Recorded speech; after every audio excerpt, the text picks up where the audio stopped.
Hi, everyone, and welcome to another episode of the podcast.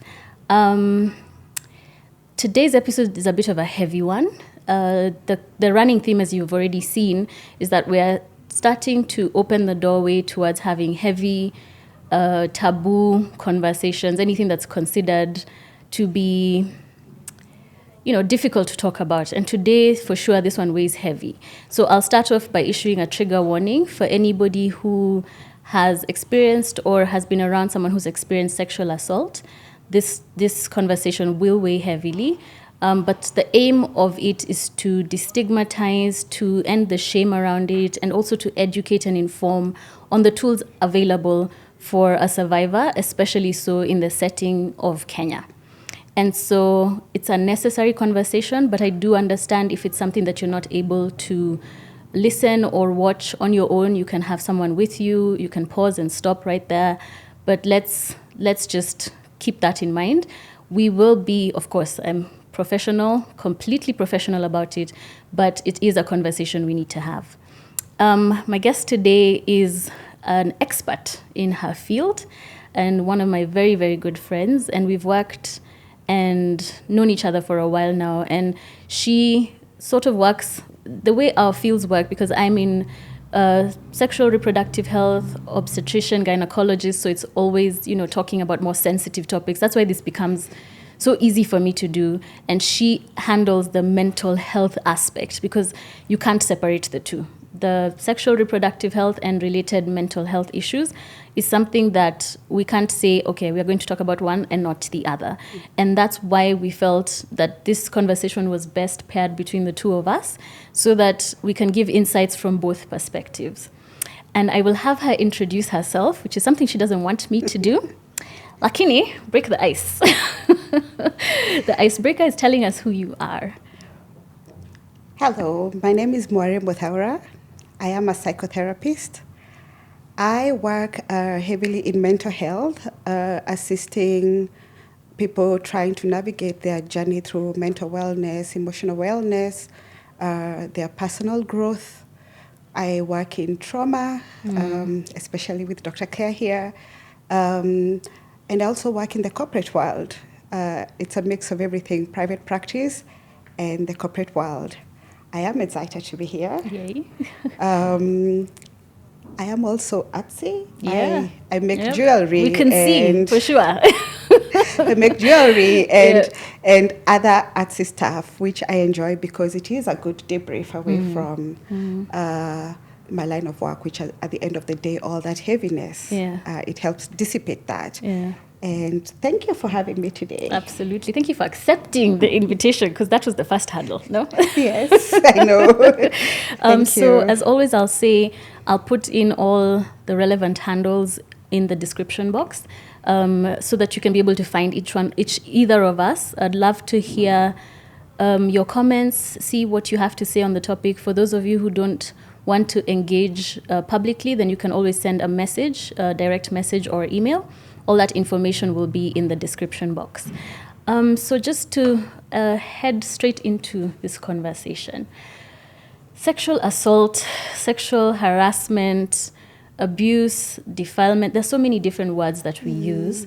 And in the context of the Kenyan setting specifically, there's still, unfortunately, such huge stigma. Instead of embracing and supporting victims and survivors, we actually shame them.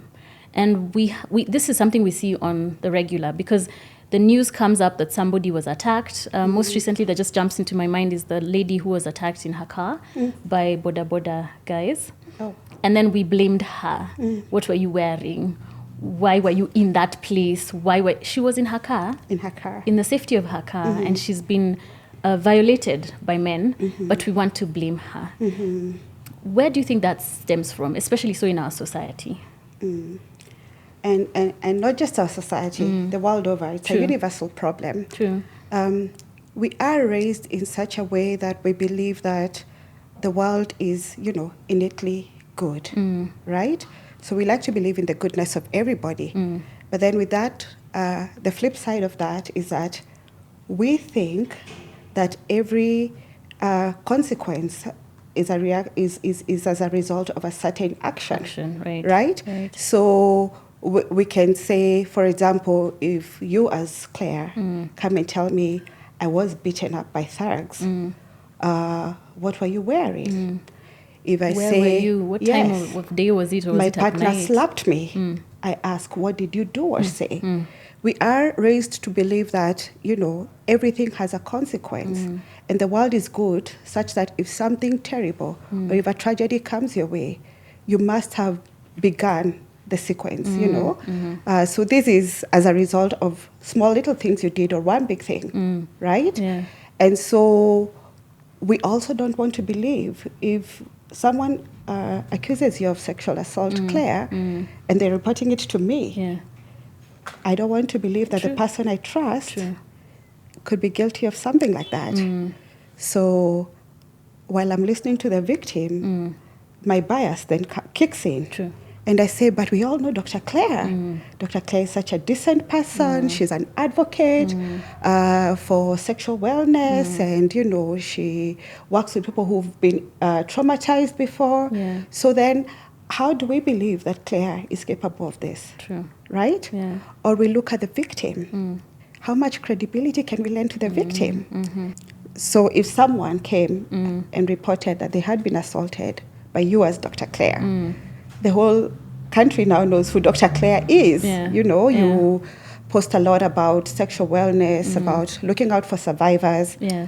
So how is it that I am to believe that you assaulted somebody? Exactly. Or that you raped somebody, Yeah. right? So then I will look at it and say, no, it cannot be Claire. So while I will treat you, I really need to have the backstory. Almost as though I want this person to have to prove that you really assaulted them. And then again, how much credibility can I lend to the victim, right? Yeah. So if you as Dr. Claire has been telling us about your sex escapades on social media, which now is like a public marketplace, right? Yeah. And then I one come day to you see one you day and at tell the you, clinic, "This and I'm happened to told there's a me." patient, Yeah. come and see them. And people start saying, your day was coming. What did you think was going to happen? Yeah. You tell us every day about all these men you're seeing, all the The little escapades things you're that having, you wear online and the little all the outfits. places you're going, you're parading yourself. Did you see your last photo shoot? What did you think was going to happen? Right? So it's easier for us to blame the victim. To We blame the jump victim. straight there. Yeah. But we also live in an era of transactional sex where if you've been saying, my partner or this person I have been seeing gave me this car, or they gave me this house, or they bought me these shoes, nice shoes by the way, or whatever it is. Yeah. And then one day you come and say, he raped me. Most people will say, didn't But you is know that- he was going to come and collect eventually, Yeah. right? What This is were you what you- expecting will happen? Right? Right. So, we have seen things like that. Just recently, I saw a post in Narok County of this place, like a resort, where the nice cabin is on a tree. Right. And once you go up, they take off the ladder. And the hotel said, Right. to ensure that you get your money's worth. Like that was a marketing. I kid Are you you- not. I will send you the link. Oh. Okay. And I saw many people applauding that on social media. And then I saw the disgust from other people. Yeah. Right? Because what do you mean? What? There you go. So if I'm taking you away to a nice place near the Masai Mara or wherever the place was, it was marketed in one of those county pages. What do you expect? How did you decide you want to go down the ladder while I have invested in you, right? So then we come and shame you because didn't you know this was a transaction? What did you expect? What are you Yeah. expecting? You thought things like this happen for free, because that's how we end up shaming, actually, Yes. the victims. Yes. However, we also have religious and cultural beliefs Yeah. that expose us to certain biases. And they're so deeply ingrained that we have all these cognitive distortions about how life should go about. So then if you report that your guardian or parent has violated you, right? Yeah. I shame you because, first of all, how dare you How dare you? expose Yeah. the family to this. That's one. Or secondly, why were you sitting next to your father wearing this little purple dress? Right? So we have all these things, or we say, you have to honor your father. You cannot expose your family's shame. It is something religious people say often. I don't know. It must be in a book somewhere because it's often repeated. So the shaming is just deeply ingrained in us because we like to associate consequences with an action that someone started, right? And it's something you have to do your inner work. You have to go through some form of deconstructing to unlearn patterns, to undo things you have been taught over the years. The patriarchy too, where men have rights to your body, and where did you think you were going? And doing that because even we, as women, we are gatekeepers, right? We tend to propagate the narrative even more. And we shame you for saying something, right?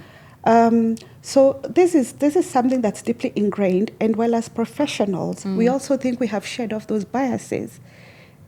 Every once in a while, they show up. Why?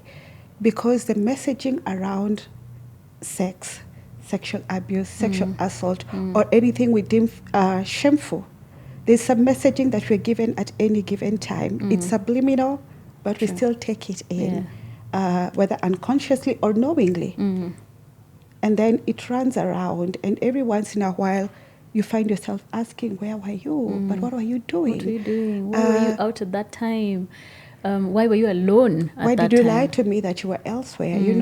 We say all these things, but even as professionals, I have seen people question patients right after an assault, and the perpetrator is there. They're the one paying the bills. They've come around. Nobody's saying something. And they say, but he's the one paying the bill. Can't you just resolve this? They just, in fact, we minimize. We are guilty of minimizing the experience. We minimize it, and then, we want to also grade these things. It can be that horrible if all I did was squeeze your boobs, or we say, we come and ask you, did penetration happen? So what are you reporting here? Yeah, exactly. So is that really assault? That's and then question. We shame you for exaggerating. That's the thing. And it's actually so unfortunate. But you've brought up so many different layers, and I want us to address them one by one. But I'll start us off with an experience shared by one of the audience members. They've allowed me to share this anonymously, so I have consent to share the story, but keep the identity anonymous. And it's the question, or it came around because of this discussion we were having around the culture of shame in various aspects of our lives. And specifically for her, it was because of being a sexual assault victim. So she says, I was shamed for experiencing sexual assault. And when I opened up, I was made to feel like I led my perpetrator on. That's how she says it. I was accused by relatives of leading this person on and blamed for not standing strong and for allowing it to happen. My experience was minimized, it was thrown out of the window, and I was told to move on as people have experienced worse by other relatives. So why am I any different? The shame affected my confidence and self-esteem, and up to date, I second-guess myself when making a lot of decisions, especially around relationships. It also made me feel like I was, or I'm not enough. My self-worth took a big hit till today. The experiences have also made me a very defensive person, and I always struggle to share, and I need to justify my actions before I can actually follow through with them. When I got assaulted again a few years back, I made sure not to tell anyone in my family because I was not ready to be re-traumatized again. I had learned my lessons from the previous time, and I learned them well. Sexual trauma barely has any room in being addressed, especially in the African setup. What are your thoughts there? That is there are layers there. 20 different things we need to break down. First of all, I hope the person who wrote this is seeking therapy. So that's one of the good or things, because I did ask, how did you cope? Do you need help and all of that? And she said, at least one of my biggest lifesavers was therapy. And so even as she's sending this in, it's from a better place now. Okay. Yeah. And it takes years. And, and it's a deliberate lifestyle change and choice to carry through, because it might be a lifelong process. You know, in healing, it's not like we arrive. True. There's no such thing as now I'm healed. Yes. Unfortunately. But she has brought up something interesting. And before I go there, you know, most victims, for some reason, might experience trauma again and again, an assault over and over. So then they also have complex PTSD, which one of the things that's really unaddressed in sexual trauma is the occurrence of mental illnesses that follow you through life. Right. I have seen people get diagnosed with depression, anxiety, bipolar, like all these things. As you speak, chronic illness, autoimmune diseases, it's because of the trauma and how their bodies and their minds couldn't cope, right? Yeah. And then who gets to carry that? You, because society abandoned you. So then you're trying to cope with that as an individual, and it's already too heavy. That's one. But then with the re-traumatization, a lot of victims start to feel as if they have a neon sign up here that says, assault me, right?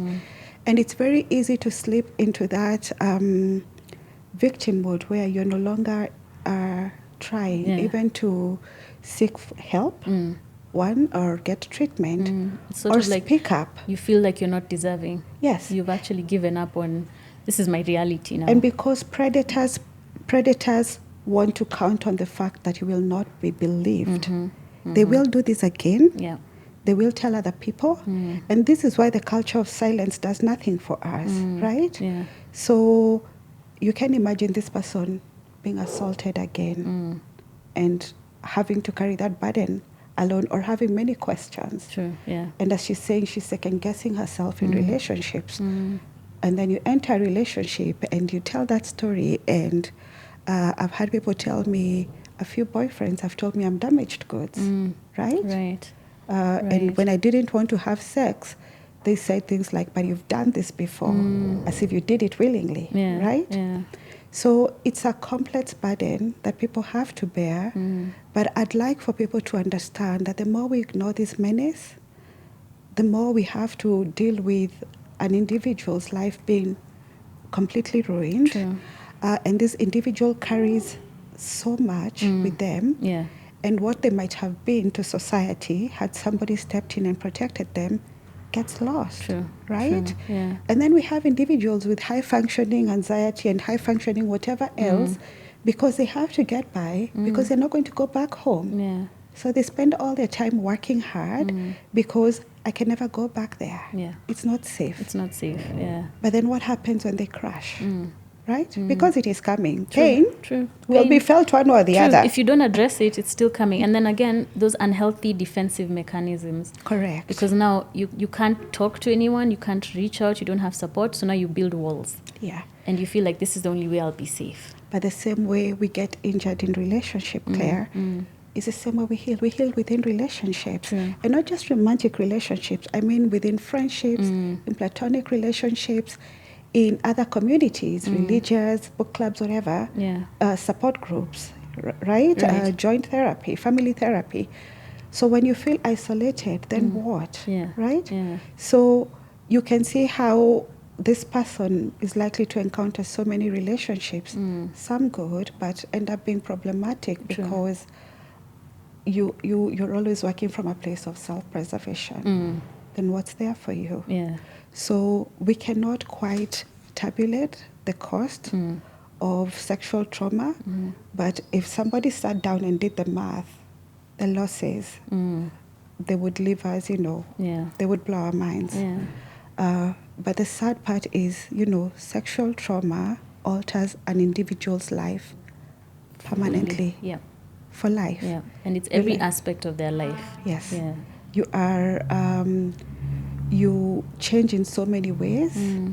You have flashbacks. I mean, even with healing, it's not a question of if you'll ever be triggered again. It's when you will be triggered again. True. Because what happens when you watch news, right? And there was a time people were shamelessly circulating videos of women being assaulted by matatu crew. And they would film it. You know, they've stripped and then women. they post it. Exactly. They're doing everything. Yeah. So what do we do with trauma victims who cannot be protected from that content?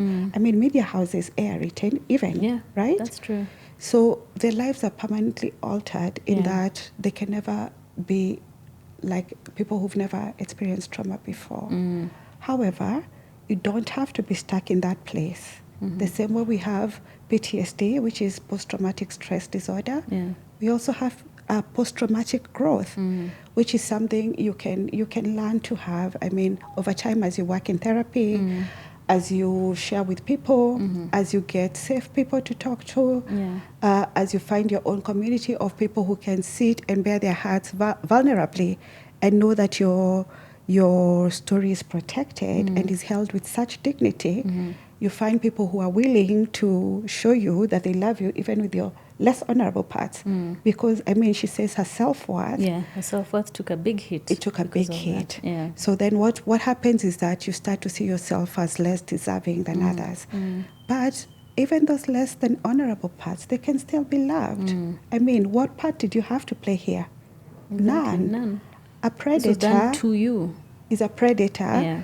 They will look for someone in a boy or, you know, as long as they can a sense a 2-year-old vulnerability, baby. they will take advantage Yes. of. Yeah. So what was the 2-year-old baby wearing? Was it the diaper that turned you on? What was it? I know, exactly. Right? Yeah. So it's crude that communities do this, but individuals heal within communities. True. So when we ostracize someone, because believe it or not, that's what they did there, they have kicked out somebody who was down, and this person may never know how to build community again because who am I going to trust? Who am I going to trust? And she actually vocalized it. I never mentioned this when the it second happened. time. Yeah, I never mentioned it to this Claire, family. but you believe it. Yeah. If I come to you and you do that, how safe am I with you the second time? Exactly. There's no coming back from how you treated me the first time. But you see, eventually, she may need to confront this. And I would like to know, for example, have people change their minds? Have people educated themselves about this? Did anybody take it upon themselves to learn and grow from that experience and look out for other children? Because that predator is still in that community. True. Are we going to be protecting them forever? True. And in a lot of our actual community settings, like we're talking about, in informal setups or lower income settings, we actually hear of stories as the health providers where families are compensated with a small little fee to just keep quiet about it, cover this story up, and let's move it along. Sure. And so they drop charges and they don't follow it through. That's another re-traumatization for the victim as well, because not only did you know it happened to me, you forgave it for a certain amount of something. You made a profit from it. Yeah, in Isn't fact, that what that's we'll even call worse. it? That's actually, because if this person comes and assaults me again, will he give you another 5,000 shillings? That's the question. Is that how we are eating now? Yeah. Are we now trading me? Have I become a commodity in this household? And to know that people in government agencies have enabled this, because it is policemen, it is chiefs who will say, why don't you just settle it here? Yeah. What will be enough for you? Yeah. Right? Yeah. That's actually that's as heavy as it gets, because how do you then safely bring this person back into the family, and who can they trust? And how do they heal? But also looking at the trajectory of their life, what will they get into? True. What messaging are we giving them? Right? And we wonder, because again, you're saying there's a lot of transactional sex, but this is the origin story, because if you've shown me for a fee, we forgive. But when you work with commercial sex workers, Claire, a lot of them will tell you this is how it started out. That's true.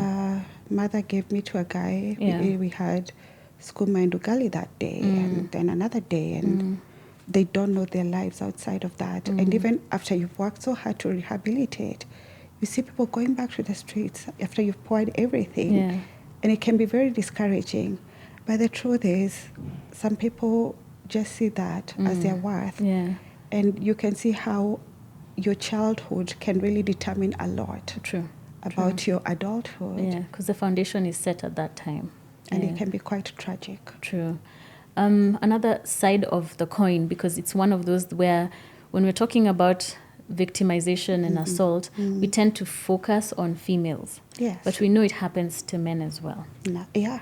So maybe this is where I'll lean on you and your experience. Do you have any experiences maybe we can use as a case study to discuss around the male side of things, where men are actually reporting assault and how that is being handled? I think the one that has lingered with me over the years was I was in a cab once. I was going to work. I was on the phone. I think I was being consulted by a doctor because there was a patient who needed attention. It was a long drive. So I was heading there and I was being briefed and I was writing my notes and I was asking questions. And as soon as I hung up, the driver tells me, "What do you do for a living?" And I tell him, "I'm a psychotherapist." And then he said, "You work with people who have been raped?" And I said, "Yeah, I work with all sorts of people, but yes." And he says, so can I tell you something? And he goes ahead and tells me about a time when he was raped. He tells me how on this particular day he was invited by his friend for drinks somewhere in the city. You know, they hang out, joints are many. And he lives in the periphery of the city, so not in Nairobi. So he drove a long way to come and hang out with a childhood friend. And the childhood friend came with another friend. And they drank, and so they put mchele. At this point, I'm not even sure what the English term for it is, but he was roofied. Yeah. That's the word, so right? basically the day trip drug of whichever kind, And he blacked out. Then he wakes up somewhere, again in the periphery of this city, far from where he came from, naked, in bed with two women. And that's when he realized, because he blacked out. They carried him, and he asked what happened. They said, "Yeah, you blacked out. We took you home, but we had a good time." And he says, he was still erect and all that. And he went home, stayed for some months, did not know what to make of this story. And then one day asked to meet this friend. And this friend just said, "I've been looking for a baby. I didn't know where to go." What? Right?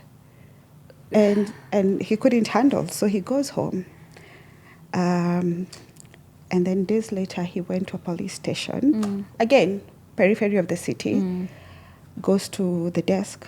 Was happy to find a woman at the desk. Tells his story. And the lady sat there staring at him.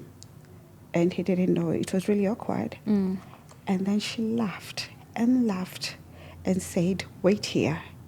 Went back, brought some other lady cops. He said, "Please tell them tell the story. We'll take a statement, but tell them the story." He tells the story, and they laugh and laugh and laugh, right? And they go and call now other cops in the station. So he's become, the entertainment of the day. And he's still he's grappling with a lot.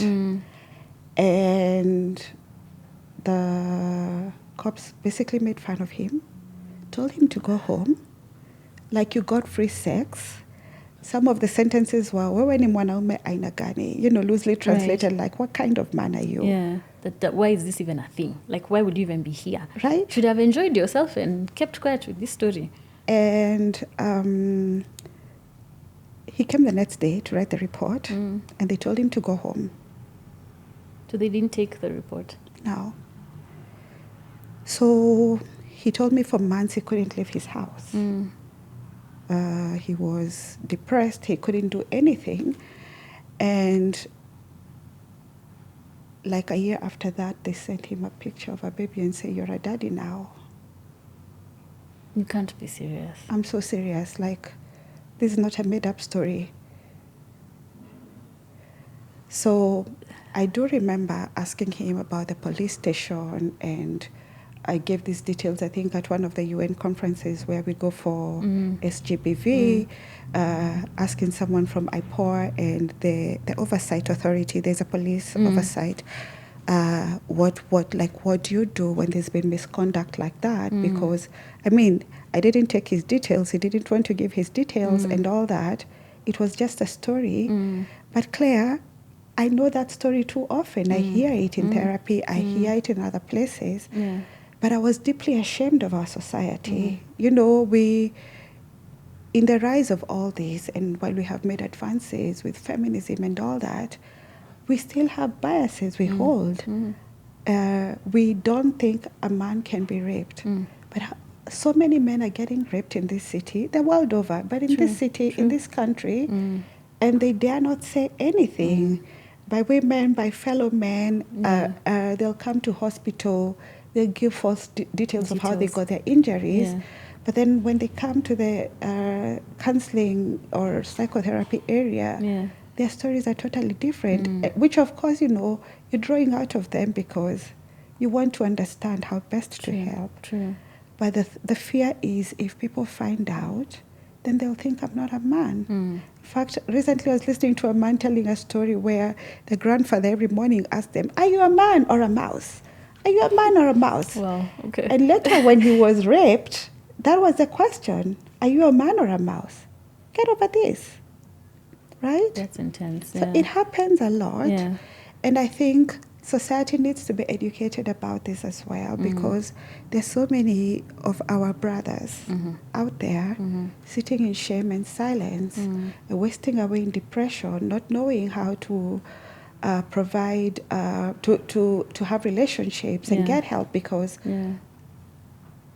who will do this safely for them? Who can I go to if even at the police station I'm not taken seriously? Because again, that's the highest authority. Which you know, that really freaked me out because I was like, oh, really? We can do that I know they do that to women a lot. They tell you, is this what you are wearing? Go home. But then to see a man struggle with all this, I know he never got any help and still did not want to come forward for any help, really broke my heart, and that story stayed with me. I remember speaking to people in those places about it, and they just said, you know, he can come forward. Maybe we can do something about this. But I did not have any details of this person. Yeah. And it's unfortunate that it would take a third party to intervene for anything because even now I was done. Like, I know people, maybe, can we? Which is unfortunate. It should just be a straightforward, because we look at sexual assault as an emergency in medicine. It's a medical emergency. Course. If you come into hospital, you don't even queue. You come straight to the doctor and we take care of you immediately. The fact that you can't even report, you can't even get the basics, or you don't know what to do, you don't know how to go about it, or when I do get brave enough and come in, you shame me further.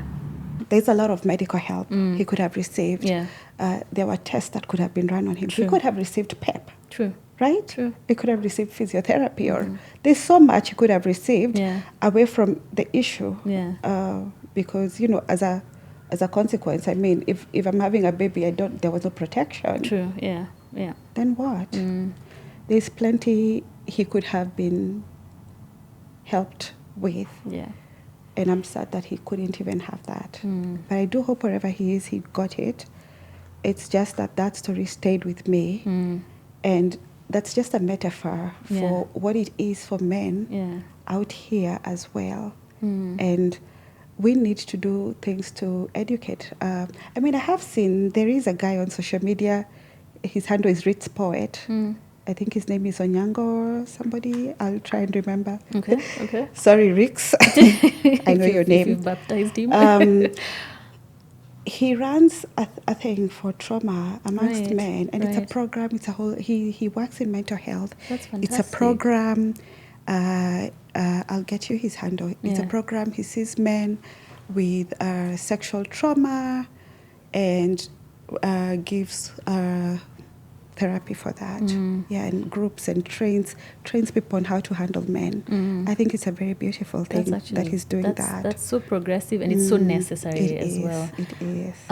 So we know that here in Kenya, especially now for us in healthcare, we actually have very good guidelines when it comes to the national guidelines on what we're supposed to do when it comes to handling victims and survivors of sexual assault or sexual trauma. Yeah. And it's pretty much something that we're taught, like for us, it's in training during gynecology, that you know how to handle, you know what kind of forms you need to fill in, you know how to look after the patient, what kind of samples to take, how to look after injuries and all of that. Yeah. The thing that surprises me is that from conversations I've had with people, apparently we are guilty of traumatizing victims even further with how we handle them. And you mentioned it at the beginning, it's about personal biases. Yes. And we really do cause injury to the people coming in. Maybe let's address that for a bit, because it breaks my heart. Like you said, we're talking about the police, and there are instances where you go in to see and report the case, but then you're manhandled. But then if you're also coming in where you need to get care and you're manhandled there, where do you go? Where can you go? So in terms of healthcare and healthcare practitioners, would you give us a bit of direction? Because we also have to remember a lot of our training is very physical based. It's about looking after the physical. I'm supposed to repair injuries, collect certain specimen, blah, blah. But there's not much in terms of the psychological support. There's not much taught about how I should talk to the victim, how I should ask the questions, how to get consent, because that's another one. You can re-traumatize someone just by touching them without asking for consent, right? So maybe a bit of your point of view when it comes to healthcare providers manhandling victims. Okay.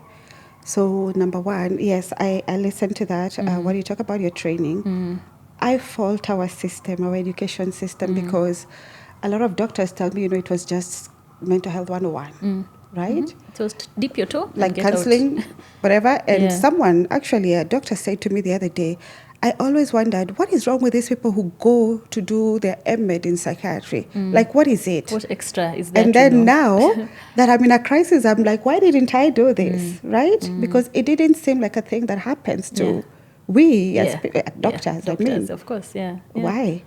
The training, I do hope that in future the training will change and that the modules will linger into mental health.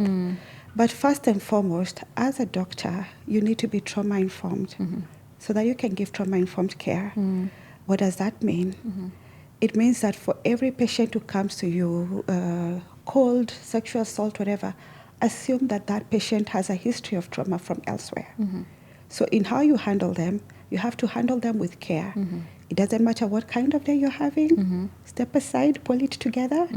Treat that patient as if they came from somewhere where they had experienced trauma before. And as we know, a lot of people do have medical trauma, right? That's actually the most common. You're the third opinion because of how they were handled elsewhere. There you go, right? So what does that mean? It means shift from asking somebody, or asking yourself, what's wrong with this person? Shift from that to, what has happened to this person, okay? And the moment you ask what has happened to this person, then you have answers that can help guide you in how you're going to care for them. So number one, in how you ask questions, you're not re-traumatizing them. Just asking, where were you? What happened? Where were you? How come you don't have a physical injury? There's a way some doctors might shout at patients or say things that are very insensitive to a vulnerable person at that time that might interfere with the quality of care and compliance from the patient to follow through with care, isn't it? Because what's the point of seeing a doctor if they're also being judgmental right now? So ensure you have enough awareness and educate yourself about especially trauma. Not trauma in the medical sense, because how you define trauma and how I define trauma, different things, right? Like it's an injury, we repair, we get out of there. But you see, psychological trauma is more than that. This person is injured in ways that a Band-Aid or a stitch won't help, right? So you have to have enough awareness and educate yourself on how to approach people, right? Do not re-traumatize the victim. If the victim is wanting a person of their gender in the room during the checkup, during the collection of specimen, please honor that. If the victim is needing a female physiotherapist, for example, honor that. You don't have to put them through the whole ordeal of dealing with somebody who is triggering them and reminding them of what has happened to them. It is very, very inconsistent. Yeah. Obtain consent. Don't just say we have to do this. And actually, it's a legal requirement. It is a legal requirement. Any specimens or samples that you collect without consent are not admissible in court. No, they're not. So you actually do need written informed consent. We have seen unethical practitioners, though, do their own stuff and even inform family members before telling you about it, right? Yeah. And you still had your faculties. Yeah. It's not like someone was making the decision for you. So obtain consent. Let it be verbal. Read it out. Then let it be written. If they want to go through it, let them go through it. Yeah. Let them understand what medical care you're going to give. Let them understand what that is going to look like, right? Yeah. So if I'm going to have to put you on that, what do you call that table? The gynae. Putting the legs up there and Yeah. putting cold speculums and you haven't told them what to expect. This is a whole reliving of what they've just come from. There you go. That's what you have to remember. So then they also start to associate medical care with the trauma that they've gone through, and then ask if they need someone from the same gender, examining them, and then be unconditionally supportive. True. We have our biases. We spoke about that, where it's a commercial sex worker. Then we treat them a certain way, right? Yeah.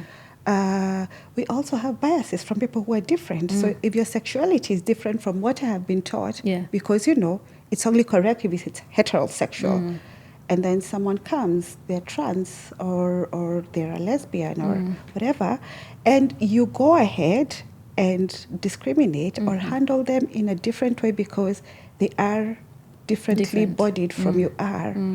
And then you refuse them the care that they need, and you further traumatize them. Sure. So shedding our biases, it's a very important thing. We have to check ourselves every day, you and I included, right? That's true. We have to see where the gaps are, what we're yet to learn You about. actually have to catch yourself in the moment. A lot. Because a lot of times a patient will walk in, and we are very expressive these days with our hair, and your makeup is a certain way or dressed a certain way. I have to check my bias at the door. As you sit down, I need to shut it down and be like, this is a human being. There you go. It doesn't matter how they are presenting. This is a human being, This and is it's who they are. my job to look after them. And it's my job to also get a bit of your social history so that I can understand where you're coming from, so that I can know what to offer you. True. We see people coming from different religions. They see the world differently, and even medical care has to be given differently. True. Yeah. Other people will come, they belong to a religion or a sect where, for example, they don't do blood donations. We need to learn to respect survivors' wishes and respect requests. Yeah. Yeah. Right? Yeah. And their choices in treatment. This is something we have to actively remind ourselves. True. Because it's your way, or it's the way it is, it's the guideline. Yeah. I need to educate you on why it needs to be different, but also be a safe person. Be a safe person as a doctor. Yeah. Let me know that I can say something and you're not going to do something that will make me feel more violated or judged in this moment. And we ask people, would you prefer to talk to a male or a female, right? What are your immediate needs? As a doctor, ask that. Have you eaten something today? Can we get you something to eat? If it's in an inpatient facility or a place where there's food, when was the last time you slept? Because after trauma, people do not sleep. If a boda rider was who violated you, the sound of bodas roaming in this city, and it's everywhere. Yeah, and it's everywhere. It triggers you, right? Yeah. Have you felt dangerous or unsafe since you arrived here? Why? Is it the guard? Does the guard keep opening your door, pulling your curtain? You need to tell us so that we can also inform the people working in this facility, because this is highly collaborative. True. The chef and the guard, they're all part of this team, and they need to handle that person with care without really going into details, right? Is there anyone we can call on your behalf? Is there anyone we can ask to come, right? We need to say that. Can you tell me what makes you feel safe? What's making you feel unsafe right now? As healthcare providers, we have a duty to our patients to ensure that we don't further re-traumatize them, and we treat them with so much dignity and a level of sanctity, because every life is precious, isn't it? True. Then we look at now the aspect of, we've talked about the biases that we all carry internally. Now we look at society and shaming victims and survivors. What, from your professional standpoint, how do you think we can address this more directly so that we have less of this happening? Because unfortunately, there are people who will come up and say, well, you see, the problem with victims and calling us and saying that we're victim blaming is there are some people who will lie. There are some people who will come and fabricate a story and say they were assaulted and it wasn't actually true. And so if you're asking me to believe everyone, if you're asking me to sit back and not judge anyone, then, I mean, there's those limitations as well. So again, that in itself is a whole nother... The false reporting, the issue of false reporting. That's a whole nother issue. Yeah. But then what do you think we need to do as people, individuals, in these communities, in these villages, in this society of ours, where we can do better and make it a bit safer and easier for someone who's gone through an assault or any sort of violence or violation? Because again, there's so many categorizations. There's intimate partner violence, there's gender-based violence. There's so many different categorizations. Yeah. How can we do better? How can we handle them better? All right. Did you want to tackle the false reporting, or do we gloss over it? We'll come back to it. Yeah. So with community, the issue is people don't put enough effort to understand exactly what it is to be traumatized or what sexual violation looks like, right? If I come and say, my husband raped me, what will people in my community tell me? Exactly. Like, how can your husband rape you? How can you use the word husband and rape in the same sentence? Belongs to your husband or your boyfriend or whoever is, you're sleeping with. Yeah. There are so many traditional values that are still so archaic. I mean, I still know that there are places where beating your wife is okay. Yeah, it's normal. It's I'm showing you some love and injury. If I didn't love you, I wouldn't hit you. I wouldn't be doing this. Exactly. I tell you to go back to your mother. It's crazy. Right? Yeah. We still have a lot of religious and traditional biases. We did address them earlier. Yeah. But then offer support, right? Basic needs first. This victim, have they eaten? Do they have a safe place they can sleep? Do they have medical support? Right? Is there a clinic in the village where they can be attended to? Basic needs first. Ensure that the person has been taken care of and they're feeling safe. Right? Yeah. Safe and not judged in the moment. Whatever you think happened, first believe the victim. Let's first take care of the victim. We can deal with other things later. Also, groomers exist in society. And we know them. And we say nothing. True. And year after year, we have a number of people who've been molested, violated, killed, maimed. Groomers, they do exist amongst us. We also know the rapists. Yeah. Especially in the smaller rural places, in estates. People know. They won't say anything. However, it is my duty, you and I, everybody, if you see something, say something. Speak up. Your voice, it's your most powerful tool. Excuse me. It's your most powerful tool. And if you keep silent, right, and if you keep these secrets, we continue to be sick as a society. True. Right? You need to know that the individual is the holder of the heart of that society. If that individual is injured, everybody is injured. Yeah. It's a ticking time bomb. True. Okay? True. So if you see something, say something. Again, address your biases. We spoke about that. But the other thing I would say is engage men and boys. Stop telling women how to dress, how to not provoke men. Right? True. Stop telling them how to not be flirtatious. Stop seducing. You are done what are your seduced big you. hair? Claire, what were you thinking? Your big eyes. With that V. What is that? It's so unfortunate. Right? Yeah. Because all the teachings are female facing. They tend to be that we're going to correct your behavior because your behavior and how you limit yourself triggering them. Is what makes, they are out of control. They have no ability to control themselves. You have to change how you behave. Which is very tragic, don't you think? It really is. Right? So, especially with GBV, SGBV, it is not a woman's problem. It is a man's problem. It is largely a male problem, okay? And we need to engage boys and men. But if you're in a position of power and policy, right? Yeah. Make sure you strengthen the legal framework and the law enforcement. Say something, protect the vulnerable. True. Advocate for laws that help with that. But participate in education, in awareness, in these campaigns. I think every community ought to have their own to keep people safe. True. We have seen communities where only women are allowed. Like women went and formed their village. Right? You saw that. Yeah, I saw that. Somewhere in northeastern Kenya. Yeah. They What feel happened safer. there? They felt safer. Yeah. And we're not looking to isolate ourselves because we need each other. True. But to get to that extent, that should tell you something, right? Yeah. But for the groomers, don't let them thrive. If you know something, say something. Yeah. But accept the victim unconditionally. Don't make them work for acceptance or for make them have to tweak things to be believable. No, accept them unconditionally. True. And then finally, because today specifically we're tackling the shame aspect, I definitely want to have you on again now because we'll have to address the tools that are available in Kenya for victims, for survivors. But today I want to just focus primarily on the shame and destigmatizing and breaking down those biases that we usually will have.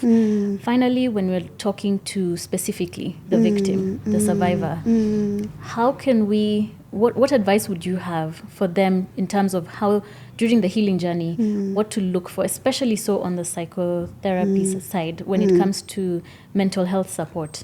What should they be aiming towards or focusing and trying to help with themselves in terms of, because there's that element of, if you don't allow yourself to feel everything that you feel, if you don't allow yourself to go through the journey of healing, as painful and as crazy as it will be, you end up, like we've said, with circumstances where you have a helplessness and a loss of self-worth that makes you even higher of a target when it comes to re-traumatization. Because of isolation. True. So what advice would you have for somebody who has found themselves a victim or has managed to come through and is considering themselves a survivor?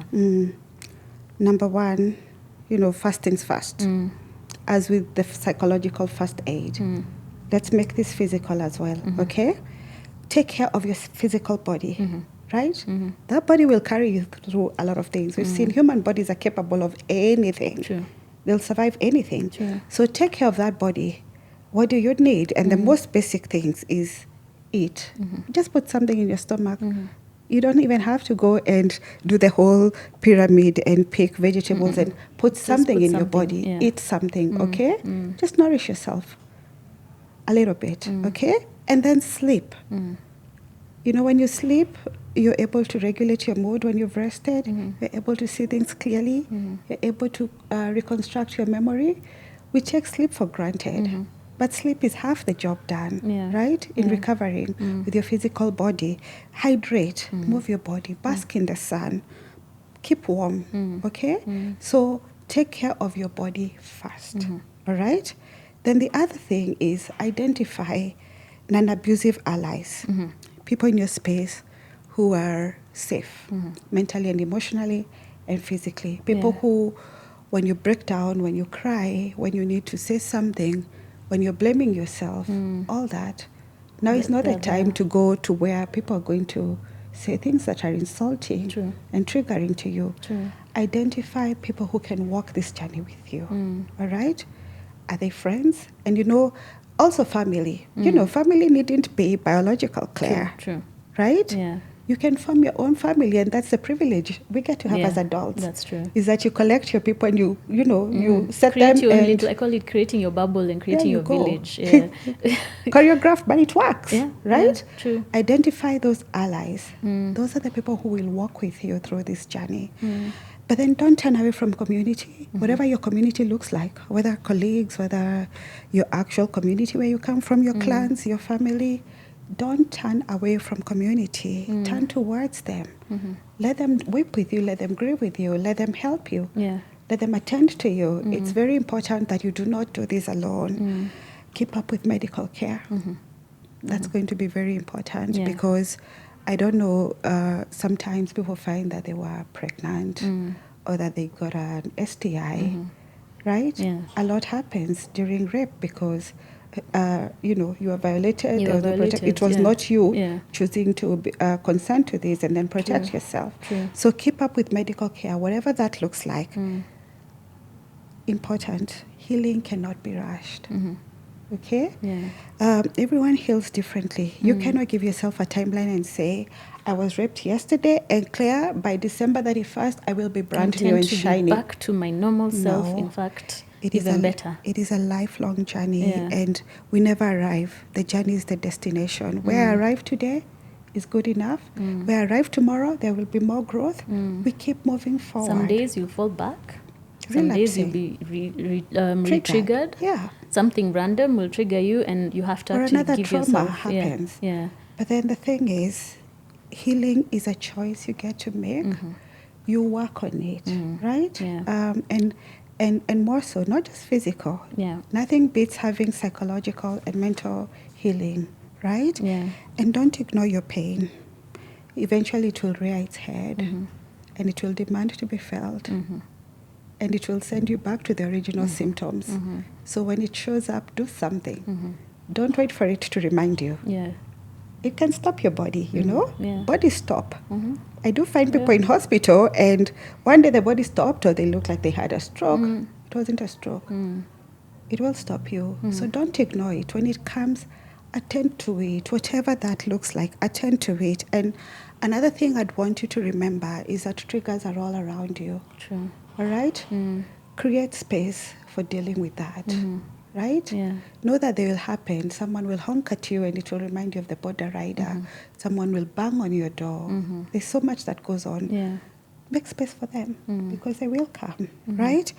And you have to make a conscious decision to get well. That one is all up to you. Right. It is a consistent lifestyle choice. Yeah.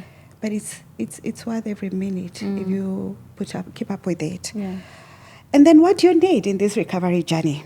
What will aid you in healing? Is it community? Is it family therapy?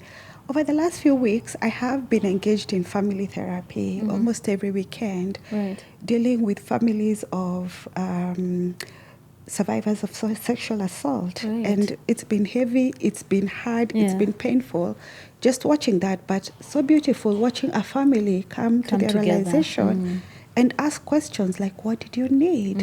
What do you need right now? How can we help you? How can I, That's as your actually father, so step beautiful, up? yeah. And seeing that in the African setting, I'm like, this exists? I know. Wow. That's amazing. And I, as a facilitator, they are sitting there and thinking, oh my God, I need to contain myself. But it's tears of joy, the realization that We've an come a long way. individual can be embraced in family and can be understood finally. Yeah. And the wheels of justice maybe can be set in motion. Right. That is a very good thing. But then we never quite arrive. Nobody should lie to you that you will quite arrive when it comes to healing. Choose conversation partners wisely. Choose people who can walk this journey with you, who are not willing to look the other way when you bring up painful topics, because these are topics in society we have to address, right? And then get people who will help you achieve goals, who will push you gently, who will not try to give you solutions and answers to this problem. They're just working with you. You said you want to graduate, they will work alongside you, right? Yeah. So we need communities. I know True. people think, you can work on this by yourself. Isolation is never a good thing. True. In fact, Embrace if anything, community. it makes the wounds fester There you much go. deeper and for longer. Because who do you go to? Yeah. And sometimes people know. They will tell you, I've been here. This is a roadmap. It's not a template.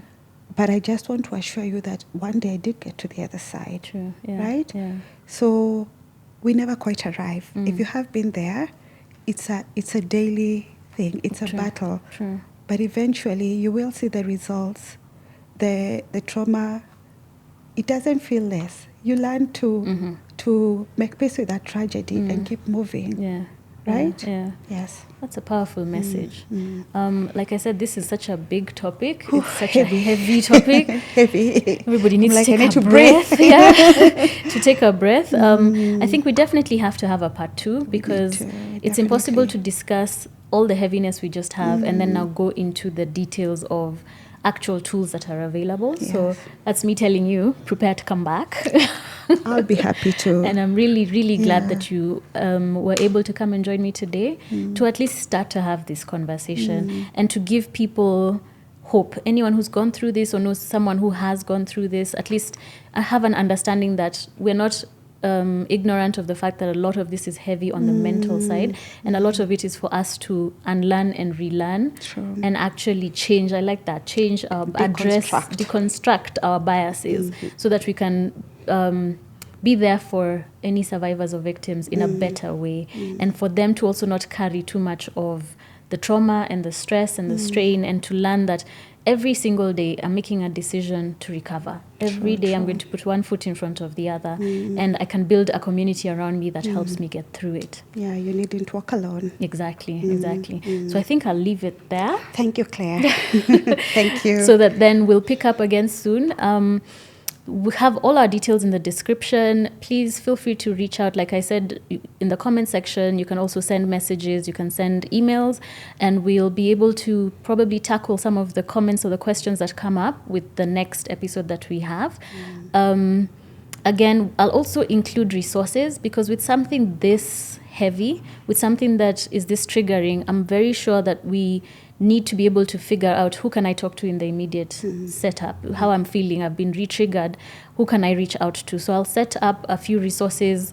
I'm sure you'll be able to share with me, then I'll set that up in the description as well, so that you know where to reach out to, go in for a visit, have a conversation. You can also talk to Mwari and set up for an appointment, so that we start to fix the wounds.